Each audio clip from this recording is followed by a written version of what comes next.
सर्वांनी ऐकलंही असेल आणि बघितलंही असेल की ईडीने माझ्या नावाची चार्जशीट ही फाईल केलेली आहे। आता हा कुठला विषय आहे तर एमएससी बँकेच्या अंतर्गत कडनट सहकारी कारखाना जो आम्ही 2012 मध्ये घेतला होता बारामती ॲग्रोने, त्या बाबतीत माझं नाव जे ईडीने घेतलं होतं त्याच्या अगेन्स्ट ही आता त्याच्यासाठी ही चार्जशीट आता फाईल केलेली आहे। याच्यामध्ये आपण जर बघितलं तर 2008 ला एमएससी बँकेने कडनट सहकारी कारखाना जेव्हा तो कोऑपरेटिव्ह होता तेव्हा त्यांना डिमांड नोटीस पाठवली होती।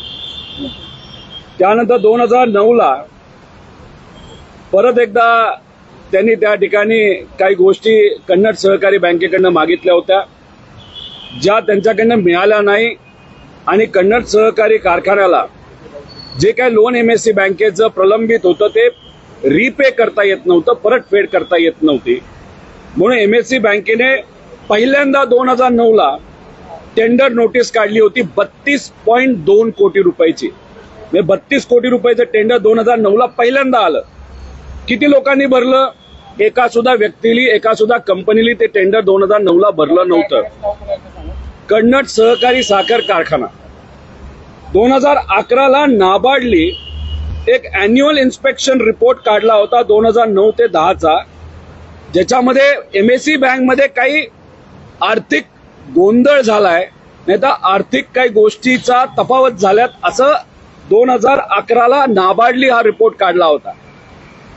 आता 2012 ला जर आपण बघितलं, 2011 ला हा नाबार्डचा रिपोर्ट आला होता आणि मग त्या रिपोर्टचा बेस घेऊन आरबीआयने निर्णय घेतला की एमएससी बँकमध्ये जे काही इलेक्टेड रिप्रेझेंटेटिव्ह आहेत, ज्याच्यामध्ये सर्व नेते असतील, काही डायरेक्टर असतील, या सगळ्यांना काढण्यात आलं आणि तिथं हे ॲडमिनिस्ट्रेटर बसवले आले।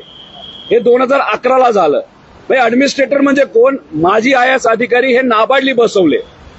मग 2012 ला परत एकदा कडनटचं टेंडर निघालं, ज्याच्यामध्ये 32 कोटीवरनं व्हॅल्यू 45.95 कोटीवर नेली, तेव्हा सुद्धा टेंडर कुणी भरलं नाही।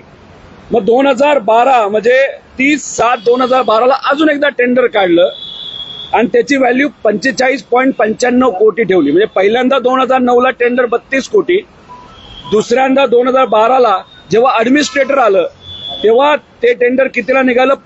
45.95 कोटी, आणि 2012 ला लगेचच काही महिन्यात त्यांनी टेंडर काढलं 45.95 कोटी।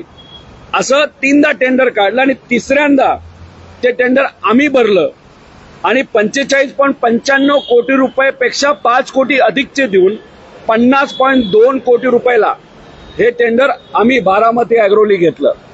याच्यामध्ये तुम्ही सर्वांनी समजून घ्या, नाबार्डली जो रिपोर्ट केला होता त्याच्यामध्ये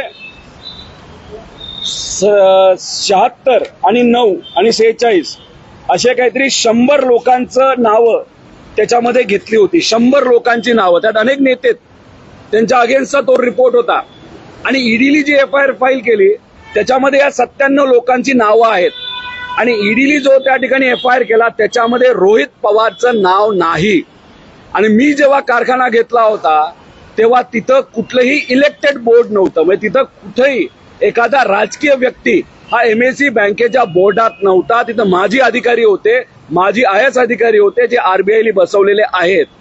आता मग तिथे जेव्हा ते टेंडर माजी अधिकाऱ्यांनी आणि ॲडमिनिस्ट्रेटरनी काढलं, ते टेंडर त्यावेळेस बारामती ॲग्रोली घेतलं होतं।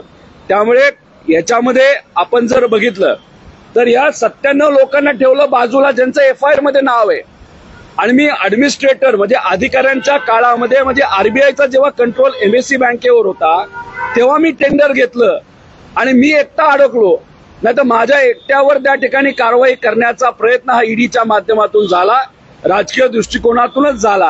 अधिकारी बिचारे अधिकारी याच्यात नसतील, कारण शेवटी त्यांना आदेश हा पाळावा लागतो। पण जे काय झालं ते फक्त माझा आवाज दाबण्याचा प्रयत्न त्या ठिकाणी सरकारच्या माध्यमातून नाही तर त्यांच्या एजन्सीच्या माध्यमातून झाला आणि मग ईडीच्या म्हणजे माझं नाव एफआयआर मध्ये नसताना माझं नाव मुद्दामून त्याच्यामध्ये घेतलं. फेब्रुवारी 2024ला दोनदा मी ईडीच्या कार्यालयामध्ये गेलो. 12 तास चौकशी झाली. जी काय माहिती पाहिजे ती माहिती त्यांना त्या ठिकाणी दिलेली आहे. जे काय त्यांनी बघायचे ते तिथं बघितलेलं आहे. अनेक वेळा कारखान्यावर सुद्धा ते आलेले आहेत. माझा कारखाना हा सिम्बॉलिक ताबा हा ईडीचा आहे, पण कारखाना ताब्यात माझ्याकडे आहे. तो अजून सुद्धा मी चालवतो. कुठल्याही शेतकऱ्याला त्या ठिकाणी अडचण येणार नाही. आणि काल चार्जशीट जी फाईल केली ती का केली? कारण का त्यांना मर्यादित वेळेमध्ये चार्जशीट ही फाईल करावी लागते. आता चार्जशीट फाईल झाली म्हणजे ईडीला तर काही सापडलं नाही. मग आता त्यांनी चार्जशीट फाईल केली म्हणजे आता हा खेळ जो आहे, नाही तर आम्हाला न्याय जर कोणाला मागायचा असेल तर आता कोर्टात जाऊन मागावं लागेल. उलट आम्ही अपेक्षा करत होतो की चार्जशीट कधी फाईल केली जाते, कारण न्याय व्यवस्थेवर आमचा विश्वास आहे. आता न्यायालयामध्ये ही लढाई लढली जाणार आणि मी तुम्हाला आश्वासित करतो कुठेही आम्ही चुका केलेल्या नाहीत, कुठेही काही चुकीचं केलेलं नाही. त्यामुळे मला विश्वास आहे न्यायालयाच्या माध्यमातून मला त्या ठिकाणी न्याय मिळणार आहे. सेशन कोर्ट पासून सुरू होईल, सुप्रीम कोर्टापर्यंत ही लढाई जाणार, पण ही लढाई मीच जिंकणार. कारण का न्याय व्यवस्थेवर एक विश्वास आहे आणि मी कुठेही काही चुकीचं केलेलं नाही. त्यामुळे चार्जशीट झाली आहे. आम्ही कुठेही काही घाबरत नाही. आम्ही पळणारी लोक नाहीत, आम्ही लढणारी लोक आहोत. आम्ही मराठी माणसं आहोत आणि मराठी माणसं दिल्ली समोर कधीही झुकत नाही. हे अनेक वेळा त्या ठिकाणी दाखवून दिलेलं आहे. विचाराची लढाई आहे आणि विचाराबरोबर अजूनपर्यंत मी आहे आणि पुढेही त्या ठिकाणी राहणार आहे. कुणी इतर लोक जे पळून गेले आम्ही पळून जाणाऱ्यासाठी नाही, आम्ही लाचारी स्वीकारणार नाही. कारण महाराष्ट्राच्या इतिहासामध्ये महाराष्ट्राच्या स्वाभिमानी लोकांनी कधीही लाचारी स्वीकारलेली नाही. आता याच्यामध्ये जे 97 लोक आहेत याच्या खोलामध्ये तुम्ही जर गेला तर त्याच्यामध्ये बहुतांश लोक ही एकनाथ शिंदे साहेबांकडे, भाजपकडे नाही तर अजितदादांच्या पक्षाकडे आहेत. म्हणजे आता ते लोक सत्तेत आहेत, आम्ही मात्र विरोधात आहोत. आणि याच्यामध्ये फक्त एक केस माझ्या विरोधात आहे आणि मी एकटाच त्या ठिकाणी आता ईडीच्या विरोधात लढत आहे. पण आम्ही लढणार, जिंकणार आणि दूध का दूध, पाणी का पाणी हे कोर्टाच्या माध्यमातून होईल असं मी आपल्या सर्वांना आश्वासित करतो. बारामती अॅग्रोच्या जागेत बारामती अॅग्रो कमी अहो साईडली नॅशनल हायवे गेला आहे. नॅशनल हायवेली मला काय किंमत दिली आहे, नॅशनल हायवेचं व्हॅल्युएशन काय हे तुम्ही तिथं बघा. म्हणजे मी 5 वर्ष कारखाना चालवल्यानंतर नॅशनल हायवेली मला काय व्हॅल्युएशन दिलं याच्यावरनं माझी आजची त्याची व्हॅल्यू तिथं बघता येईल. आणि मी कुठेही त्याची जमीन आधी वापरली नव्हती. कारखाना आधी घेतल्यानंतर कळालं की त्या कारखान्यात काहीच नाहीये, ती मशिनरी जुनी झाली आहे. त्यात उलट अतिरिक्त मला 60 कोटी खर्च करावे लागले. कारखाना स्टेबल करावा लागला आणि नंतर अनेक वर्षांनंतर आता कुठेतरी कारखाना हा स्टेबल झालेला आहे. त्यामुळे जमिनीचे व्हॅल्युएशन बद्दल काही नाही. आणि जर कोणाला घ्यायचाच होता, 2009ला आला होता तेव्हा झोपला होता का?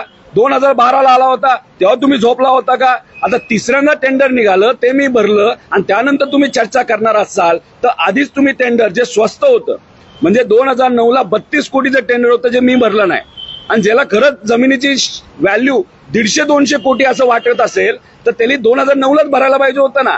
त्याची कुठेही काय व्हॅल्यू नव्हती, कुठेही काय त्याचं हे नव्हतं. फक्त कारखाना म्हणून मी घेतलेला आहे आणि त्याचा 1 एकर जमीन सुद्धा मी विकलेली नाही. कारखाना म्हणूनच मी त्याचा वापर करतोय. रिअल इस्टेट याच्यासाठी मी कधीही काय, मी स्वतः रिअल इस्टेटमध्ये नाही आणि जमिनीचा वापर सुद्धा रिअल इस्टेटसाठी मी करत नाही. त्यामुळे हे जे काय माझ्यावर ॲलिगेशन केले जातात जमिनीची लय भारी व्हॅल्यू आहे तसं कुठेही काही नाही. कारखाना हा शेतकऱ्यासाठी आणि कारखाना हा कारखान्यासारखा चालवण्यासाठी मी घेतलेला आहे. पहिले 2 वेळा तुम्ही थोडंसं अजून जर आधी गेला असता तर मी शाळेत जेव्हा होतो त्या लेवलला तुम्ही गेला असता.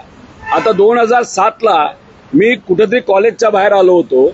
माझ्या वडिलांचा स्वभाव हा सामाजिक आहे. त्यानंतर मी अर्थकारणात लक्ष घालायला लागलो आणि नंतर असं कुठेतरी वाटलं की 2007ला माझा जो बारामती अॅग्रो बारामतीमध्ये असणारा कारखाना आहे तो स्टेबल करण्यासाठी मला कुठेतरी 3-1 वर्ष 4-1 वर्ष गेले आणि एक आत्मविश्वास माझ्यासारख्या व्यक्तीचा वाढल्यानंतर मला असं वाटलं की अजून एक कारखाना आपला असावा. म्हणून त्या ठिकाणी आपण कन्नडला गेलेलो. एक तुम्ही समजून घ्या, बिझनेस डिसिजन घेत असताना त्याला वेळ काळ नसतो. एखादी संधी आली, ती बघितली, ती योग्य वाटली, करण्यासारखी वाटली, मग ती त्या ठिकाणी घ्यावी लागते. त्यामुळे आधी का नाही घेतलं, का नाही घेतलं, तर लोक तर म्हणतील तू जन्मला तेव्हा तू का नाही घेतला. त्याला काय अर्थ आहे का? म्हणजे त्याला काय फक्त राजकीय अलिगेशन आहे. कारण काय असेल? आता अधिवेशनामध्ये तुम्ही जर बघितलं तर मी कदाचित एकटाच बोलतोय, एकटाच या सरकारच्या विरोधात बोलत आहे. आणि आम्हाला असंही कळत आहे की कुठेतरी अधिकाऱ्यांना सांगण्यात आलेलं आहे की 16ला चार्जशीट तुम्ही फाईल तर काल झालीच, प्रेस 16ला करा, पण अधिवेशन होऊस तर गप्प बसा. अधिवेशन होऊस तर त्या ठिकाणी तुम्ही कुठेही याचा पाठपुरावा करू नका. म्हणजे 18 नंतर ती प्रेस केली जाईल आणि मग कुठेतरी आमचा लढा हा कोर्टाच्या माध्यमातून सुरू होईल. म्हणजे कुठेतरी जे लोक या अधिकाऱ्यांना आदेश देत आहेत ते कुठेतरी आता काळजी घेतात. अधिवेशन चालू आहे. एकदाच रोहित पवारला 2दा चौकशीला नेल्यानंतर लोक भावनिक झाली होती. तिसऱ्यांदा त्या ठिकाणी जर आपण काही केलं तर मग कदाचित राजकीय अडचण नाही तर वातावरण वेगळं होऊ शकतं. असं कुठेतरी त्या ठिकाणी म्हणजे आज लढण्यापैकी अनेक लोक लढतायत, पण आज जर मी बघितलं अजून सुद्धा विचाराबरोबर आहे, शेवटपर्यंत राहणार आणि लोकांच्या हितासाठी मी विषय मांडत राहणार. कारण मंगळवारी तुमची पक्षाची जीबी आहे, जयंतरावांनी राजीनामा दिलाय. चर्चा अशी की जयंतराव भाजपात जाणार आहेत, त्यांच्यासोबत काय जाणार म्हणून त्याच्या आधी तुम्ही कसला खुलासा?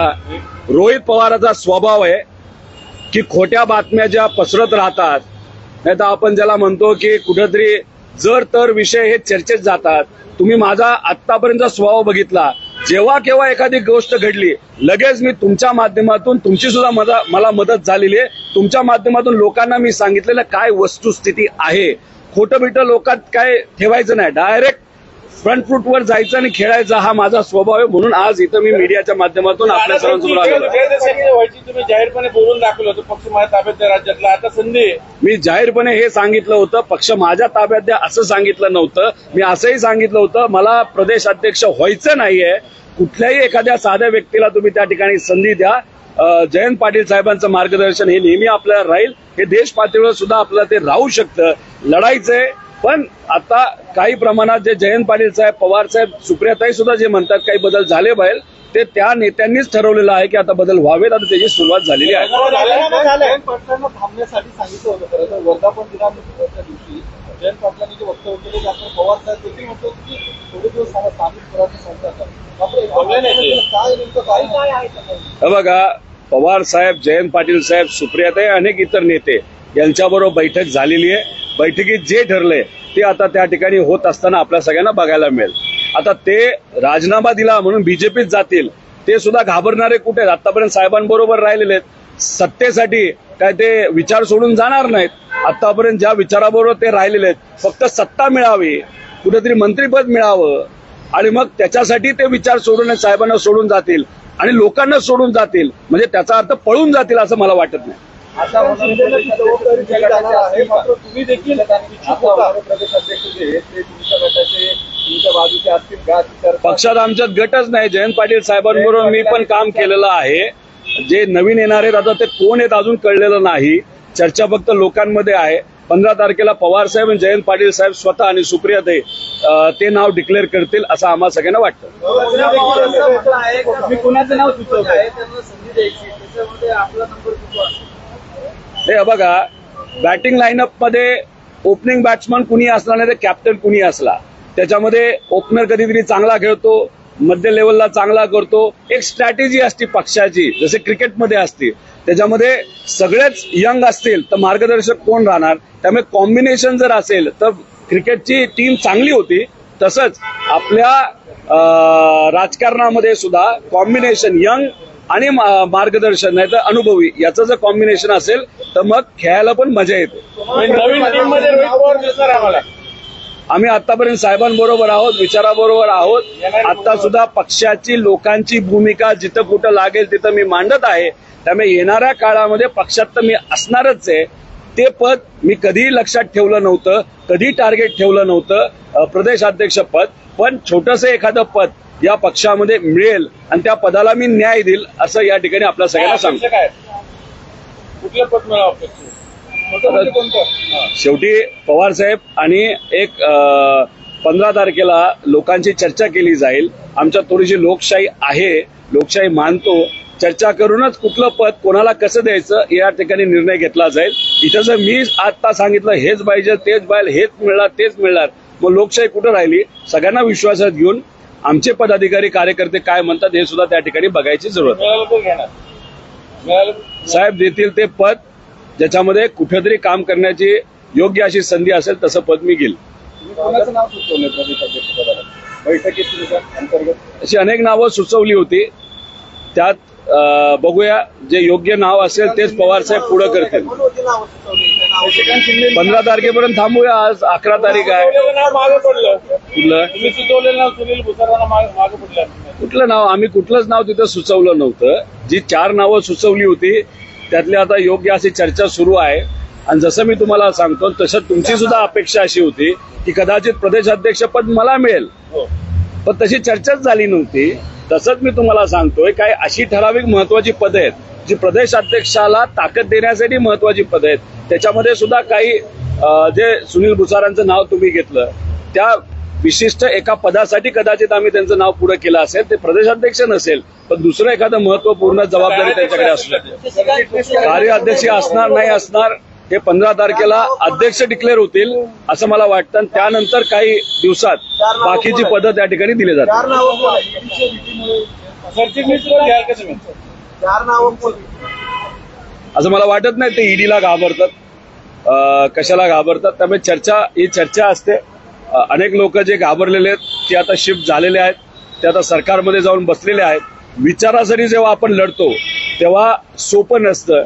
अनेक अडचणी सोसाव्या लागतात. कष्टातून एखादी कंपनी आपण मोठी केलेली असती त्याच्यावर सुद्धा हे लोक अडचण आणताना आपण सगळ्यांनी बघितलेलं आहे. एखाद्या लोकांकडे संस्था असतात त्या संस्थेला सुद्धा त्या ठिकाणी अडचणीत आणलं जातं. आता कुणाल पाटील आहेत. आता पुरंदरची चर्चा तिथं सुरू झालेली आहे. मग कुठेतरी त्यांच्या संस्थेवर व्यवसायावर दबाव टाकून अडचणीत आणून मग कुठेतरी त्यांना त्या ठिकाणी निर्णय घ्यावा लागतो. आतापर्यंत आम्ही सुद्धा अनेक अडचणीला समोरे जाऊन सुद्धा विचाराबरोबर राहिलेलो आहोत. जर सगळेच त्यांच्याकडे गेले मग लोकांसाठी लढणार कोण असा प्रश्न आम्हाला सगळ्यांना पडतो. म्हणून आम्ही आदरणीय पवार साहेबांबरोबर विचाराबरोबर त्या ठिकाणी लढत आहोत. दबावामुळे तिकडे चालले. अनेक लोक दबावामुळे विकासाची कामं मिळावी व्यवसायाला काही अडचणी आल्यात त्या सुट्या व्हाव्यात यासाठी सुद्धा निर्णय घेऊ शकतात. आता जे जगताप भाऊ माजी आमदार तुम्ही नाव घेताय ते खरंच जाणार आहेत का नाही हे माहित नाही. पण काँग्रेसचा राजीनामा पदाचा राजीनामा त्यांनी त्या ठिकाणी दिला असं आम्हाला कळतंय. आणि जेव्हा असं होतं आणि चर्चा फार वरपर्यंत जाते कुठेतरी निर्णय तो घेतला जाऊ शकतो. जसं कुणाल पाटलांनी निर्णय तिथं घेतला ठोपटेंनी तिथं निर्णय घेतला. म्हणजे अजितदादांचे आमदार कुठे आहेत तिथं बीजेपी उमेदवार घेत आहे. जसं की आपण जर बघितलं तर मुळशी तो भाग आहे तर तिथे जे आता अजितदादांचे आमदार आहेत त्यांच्या विरोधात ठोपटे भाजपली काँग्रेसमधून घेतलं. आता पुरंदरमध्ये आपण जर बघितलं तर तिथे माजी मंत्री हे शिवतरे साहेब आहेत. आता ते कुठल्या पक्षाचे शिंदे गटाचे आहेत. तिथं आता जर जगताप बीजेपीत जात असतील तर बीजेपीने तिथं सुद्धा शिंदेच्या विरोधात एक पर्याय उभा केला. म्हणजे असं दिसतंय की असे नेते म्हणजे भाजपकडे नेते नाही आहेत म्हणून बाहेरून इम्पोर्ट करावे लागतात.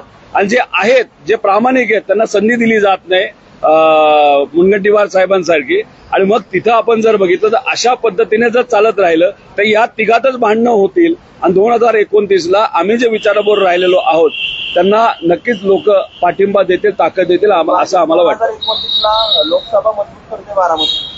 बघा लोकसभेचं टार्गेट त्यांचं नक्कीच असेल. लोकसभेमध्ये त्यांचा परफॉर्मन्स कसा राहतो हे तिथं बघतील. आणि मग विधानसभेला वेगळं लढायचं का एकत्र लढायचं असा निर्णय त्या ठिकाणी ते घेतील. दादा भाजपचे प्रदेश अध्यक्ष रवींद्र चव्हाणांचं म्हणणं की फडणवीस उदार मताचे आहेत. ते बीएमसीचं महापौर पद मित्र पक्षाला पण देऊ शकतील कारण जसं 2017 त्यांनी शिवसेनेला महापौर पद देऊ केलं होतं. फडणवीस साहेबांचं उदारपण हे राजकारणासाठी 100% आहे. सत्तेत येण्यासाठी ते मोठं मन दाखवू शकतील. एकदा सत्तेत आले मित्र पक्षाला जवळ केलं नंतर चाणक्य नीतीच्या माध्यमातून त्या मित्र पक्षाला संपून सुद्धा टाकतील. पण हुशार नेते. पण माझा हाच प्रश्न आहे की अधिवेशन आता चालू आहे लोकांसाठी आणि महाराष्ट्राच्या हितासाठी उदारपण त्यांचं त्या ठिकाणी कुठे आहे. तिथं तुम्ही निधी देत असताना संकोचित विचाराने निधी कमी करता लोकांना निधी तिथं देत नाही. आणि आज जे रवींद्र चव्हाण साहेब तिथं बोललेले आहेत त्यांची कदाचित अपरिहार्यता झालेली आहे. मुंबईत हे भाजपचं चालेल असं वाटत नाही. आज तुम्ही जर बघितलं तर मराठी विरुद्ध अमराठी असा लढा आता दुर्दैव असं मुंबईमध्ये त्या ठिकाणी आता उभा केलेला आहे. ते करून सुद्धा कदाचित भाजपला यश येत नसावं म्हणून कुठेतरी आता मित्र पक्षाला ते पद महापौरचं देतील असं वाटतं. पण ते देताना सुद्धा तुम्ही जर बघितलं एकनाथ शिंदे साहेबांच्या अनेक नेत्यांना इन्कम टॅक्सच्या नोटिसेस आल्यात. एकनाथ शिंदे साहेबांच्या परिवारातल्या लोकांना सुद्धा आलेल्या आहेत. म्हणजे एकनाथ शिंदे साहेबांना सुद्धा सीट देत असताना नेगोशिएशनला कुठेतरी एक दबाव हा एकनाथ शिंदे साहेबांवर असावा म्हणून या सगळ्या गोष्टी केल्या जातात असं आमच्या सगळ्यांचं मत आहे. दादा खरं तर शिंदे साहेबांनी सांगितलं होतं जयंत पाटलांना की तुम्ही स्थानिक स्वराज्य होईपर्यंत पिचवर थांबा बॅट घेऊन, पण त्यांनी त्याच्या आधीच बॅट टाकली. काय कारण? तसं नाही. कदाचित पवार साहेबांना अंदाज असा आला असावा की लोकांच्या मनामध्ये भाजप आणि मित्र पक्षाच्या विरोधात एक वातावरण आहे आणि यांच्याकडे इलेक्शन कमिशन सुद्धा हातात आहे आणि सरकार सुद्धा हातात आहे. हे जे काही इलेक्शन होणार आहे ते कदाचित पुढचे 6-7-9 महिने होणार नसतील असं पवार साहेबांना वाटत असावं, असं जयंत पाटील साहेबांना वाटत असावं. म्हणून तो निर्णय जो पुढे जाणार होता तो अलीकडे ओढला असावा असं मला वाटतं. पवार साहेबांनी निर्णय घेतलाय. 94 लोक आहेत त्यांच्या विरोधात तुम्ही काय इंटरव्ह्यू करणार आहात? तुम्ही त्यांच्यावर कारवाई करत नाही ईडी असं तुमचं म्हणणं आहे? अहो मला त्यांच्यावर कारवाई व्हावी असं त्या 97 लोकांना एवढंच सांगायचंय, ठीक आहे तुम्हाला वाचण्यासाठी ईडीची कारवाई होऊ नये म्हणून तुम्ही विचार बदलले असले तरी मी एकटा असा राहिलोय की ज्याने विचार बदललेले नाहीत. पण तुमच्या सर्वांसाठी मी लढतोय. ईओडब्ल्यूने 2दा क्लोजर रिपोर्ट फाईल केला. म्हणजे मला कारवाई व्हायच्या आधी मला नोटीस, माझ्या एफआयआर मध्ये नाव नसताना सुद्धा मला नोटीस आली. त्याच्या 4 दिवस आधी ईओडब्ल्यूने त्या ठिकाणी क्लोजर रिपोर्ट दिला होता. त्यामुळे या 97 लोकांना मला सांगायचे काळजी करू नका. तुम्हाला मी कुठेही घुसवणार नाही, कुठेही अडचणीत आणणार नाही. फक्त एवढं लक्षात ठेवा मी अजून सुद्धा विचाराबरोबर आहे आणि मी लढतोय म्हणजे मी तुमच्यासाठी सुद्धा लढतोय असं आपल्याला म्हणावं लागेल. आणि मी लढणार आणि कोर्टामध्ये जिंकणार सुद्धा. त्याचा फायदा 100% तुम्हाला सुद्धा होऊ शकतो. दादा या सगळ्या चर्चेमध्ये आरोपांचं नाव आल्यानंतर पवार साहेबांची किती चर्चा झाली काही या संदर्भात आणि पवार साहेबांची काय प्रतिक्रिया आहे? पवार साहेबांची फोनवर चर्चा झाली, सुप्रियाताईंची फोनवर चर्चा झाली. त्यांनी एवढंच सांगितलं आपण कुठेही चुकलेलो नाही आणि जर आपण कुठं चुकलेलो नसेल तर मग बिनधास्त आपण लढायचं. महाराष्ट्र आपल्या बरोबर आहे, लोक आपल्या बरोबर आहे. कितीही आवाज दाबण्याचा प्रयत्न झाला तरी लढल्याशिवाय राहणार नाही. जर आपण नाही लढलो तर मग कोण लढणार असं साहेबांनी तिथं सांगितलं. आणि तुम्ही जर बघितलं MSc ह्या जो त्या ठिकाणी नाबार्डली जो रिपोर्ट काढला होता त्यात पवार साहेबांचं तर नाव नव्हतंच, पण पवार साहेबांचं सुद्धा नाव ईडीली आणलं होतं. पवार साहेबांना सुद्धा याच विषयाच्या बाबतीत नोटीस दिली होती आणि त्याच दिवशी संध्याकाळी अजितदादा हे साताऱ्यात जाऊन चव्हाण साहेबांच्या समाधीच्या पुढे जाऊन काय त्यांनी तिथं प्राश्चित केलं माहित नाही, पण ते तिथं केलं. आता याच्यामध्ये पवार साहेबांनी सांगितलं आपलं लढायचंय. सुप्रियाताईंनी काळजी व्यक्त केली तर त्यांनी सुद्धा सांगितलं लढायचं. आणि माझी सुद्धा भूमिका हीच आहे, लढायचं. फक्त चांगली गोष्ट एवढी आहे की चार्जशीट झाली म्हणजे आता लढायचं कुठं तर न्याय व्यवस्थेकडे लढायचं. आणि न्याय व्यवस्थेवर विश्वास असल्यामुळे विजय हा 100% आपला आहे असा विश्वास इथं मी व्यक्त करतो. सातत्याने म्हणतात की विचारासोबत मी आहे पण विचारासोबत राहण्याचं पक्ष पातळीवर फळ मिळताना दिसत नाही. विचारासोबत तुम्ही राहताय पण पक्ष पातळीवर तुम्हाला फळ मिळत नाही. आता तुम्ही जर बघितलं तर पूर्वीपासून एक गोष्ट सांगितली जाते, आपल्या आजीली सुद्धा सांगितलेली आहे. एखादा मटका जर बनवायचा असेल तर त्याला आधी घडवलं जातं, त्याला तिथं कुठेतरी आगीत टाकलं जातं आणि मग तो मटका हा जास्त काळ त्या ठिकाणी राहतो. त्यामुळे मी गेल्या 6 वर्षात काय काय गोष्टी बघितलेल्या आहेत. म्हणजे आमदार झालो ते सुद्धा अशा ठिकाणावर जिथं बीजेपीचं वर्चस्व 25 वर्ष होतं तिथं विकास मोठ्या प्रमाणात केला. सत्ता बघितली, सत्ता गेली, कोविड बघितला, ईडीची कारवाई बघितली, अजून बऱ्याच कारवाई माझ्या कारखान्यावर सुद्धा कारवाई झालेल्या बघितल्यात. त्यामुळे ही जी आग आहे ज्याच्यामुळे मी घडतोय मला असं वाटतं मी योग्य पद्धतीने घडतोय. आणि कधी कधी असं म्हणलं जातं जे फार अनुभवी लोक असतात पवार साहेबांसारखे ते काय सहजपणे काही गोष्टी आपल्या हातात देत नसतात. ते बघत असतात एखादा व्यक्ती हा खरंच त्या व्यक्तीची कुवत आहे का, त्या व्यक्तीची क्षमता आहे का. कदाचित पवार साहेब नाहीतर लोक नाहीतर अख्खा महाराष्ट्र बघत आहे की हा मुलगा लढतोय का पळून जातोय. मग मी त्यांना एवढंच सांगतोय की हा मुलगा मराठी माणूस आहे, खरा मराठी माणूस आहे. पळणारा नाही तर लढणारा आहे. दादा तुम्ही सभागृहात गावकी आणि भावकीचं एक उदाहरण दिलं होतं सभागृहात. भावकीच्या व्यक्तीचं तुमच्याकडे लक्ष आहे का या प्रकरणामध्ये? या विषयाच्या बाबतीत त्या भावकीचं माझ्यावर लक्ष असेल अशी मी अपेक्षा सुद्धा करत नाही. फक्त ते सत्तेत आहेत, ते मंत्री आहेत, ते उपमुख्यमंत्री आहेत, त्यांच्या सह्यामध्ये हे निधीची ताकद आहे. त्यामुळे माझ्या मतदारसंघाच्या लोकांच्या वतीने मी त्या सहीला विनंती केलेली आहे, त्या पदाला विनंती केलेला आहे आणि त्या पदावर माझी भावकी असल्यामुळे त्यांना विनंती केलेला आहे. गावकीचा म्हणजे ज्यांच्याबरोबर तुम्ही आहात त्यांचा तुम्ही विचार करता, विकास निधीच्या बाबतीत भावकीचा विचार करा, पण भावकीचा विचार फक्त निधीच्या बाबतीतला होता. या विषयाच्या बाबतीत ते त्यात खूप लक्ष घालतील असं मला वाटत नाही, कारण का त्यांचे पण अनेक विषय हे वेगळ्या पद्धतीचे असल्यामुळे ते म्हणतील तू तुझं लढ, मी माझं लढतो असं मला वाटतं. सहकार्य करतील असं वाटत होतं.